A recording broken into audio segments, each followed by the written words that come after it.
Hello everyone, welcome to Token Volume. Today we'll be talking about my club, West Ham United. So, as we see, West Ham just lost 4-0 to Brighton and Hove Albion.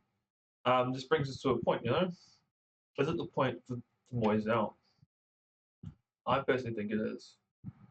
He's done us well in the past. He's come back after placing Slaven Bilic, which he tanked. Slaven Bilic just tanked. He can do much better, Who do we really want the replacement though? Is Alan Pardew still wrong? Like, to be honest, um, we need a manager with ideas. Graham Potter would have been a good fit. He might still be a good fit if he leaves Chelsea. I think Graham Potter is more of a fit for West Ham than he is for Chelsea. Because West Ham are slightly an underdog, and it makes you have less pressure, and you can't spend as much money, so you actually work with players you have, and you try to get the best out of them. So, linked to that, let's talk about the history of West Ham. West Ham, is a professional club founded in London, England. It was founded as Thames Ironsworth, in 1895, and they became West Ham United in 1900, which literally was 5 years, right? 5 years in the became West Ham United. Have you seen East Ham United? Yeah, not a good club. The team's nickname was the Hammers, which reflect the club's origin as a team of ironworkers. In the early years, West Ham United played in the Southern League, and later in the Western League. First team major success came in 1923 when they won the FA Cup, beating Bolton Wanderers 2-0 in the final. This victory is particularly significant because it's the first time a team outside the first division trophy, and the only team to win it outside of the whole league is Spurs. So that's when the league's closer. These that followed, West Ham United continued to be a strong team in English football, although they would not win any major trophies until the 1960s. During this decade, the club broke one of most successful periods, which under the captaincy of Bobby Moore, where they won the FA Cup in 1964 and 1975. Bobby Moore wasn't at the club for the 75 final win. He was at Fulham, where he lost. Yeah, I know that because I've done research in the past. West Ham United was over the years, including Bobby Moore, who captained England's 1966 World Cup with Trevor Brooking, who won the FA Cup in 1980. And that's the last time we won the FA Cup. We haven't even got close.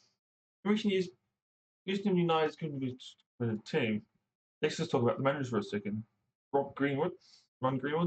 He managed the club from 1961 to 1974 and led the team to the first major trophy in 30 years, the FA Cup in 1964. He's created a brilliant team that played attacking football, and his influence felt around West Ham, and also managed the England national team. So that's the type of manager we need. Attacking football, but I think they have good wingers, right? West Ham. They have Jared Bowen and Said Benrahma. You have up front Antonio, who's good sometimes, and the others you have Gianluca Scamacca. As we can see, he's not really been the best fit for the club. And Lucas Paqueta, well, I thought could have really need them. Like, it's good to have the good players at football, but I don't know. Then we go and move on to the next manager, Joe Lyle. Met West Ham from 1974 to 1989, which was 15 years and was carried one of the most successful in the club's history. Under his leadership, the team won 2 FA Cups in 1974, 75, and 1980, and well, the European Cup Winners' Cup in 1980. We haven't won the European trophy since. Harry managed them from 1994 to 2001, and then promoted to the Premier League. He's also going to a number of talented young players. Rio Ferdinand, Frank Lampard, Joe Cole, who had successful careers at the club and beyond. But they didn't stay. That's our problem. We can create good players, but they don't stay. Seven Bilic managed West Ham. Was paid for his technical nuance. He only led the team to a 7th finish in the Premier League in his first season, and that remains one of the best finishes in recent years. But where Moyes got to the Europe, that was better, I think. That goes on to David Moyes. He's current manager of West Ham, currently returned to the club in 2019. And he was, how do you put this? He was painted as a masterstroke of stabilising West Ham team that had come faltering after in by December window. So we asked West Ham throughout this William playing attractive and attacking football, increasing a well number of players. And so yeah, West Ham is with obviously the players to for bricking. In recent years, West Ham seemed to be a competitive team in the Premier League with a number of strong finishes and notable victories over top teams until the season. And that game against Brighton Hove Albion showed what's happening. The club has also moved into the London Stadium in 2012. I think it's like 24, 2013 now. And London Stadium. Overall, West Ham has a rich history in English football with a number of memorable achievements and achievements over the years, which have all happened at the Bowling Ground. And that just shows where the heart of West Ham is at the moment. So, let me put it to you like this. West Ham United, my club. Um, David Gold's gone. Now it's just run by David Sullivan and his son.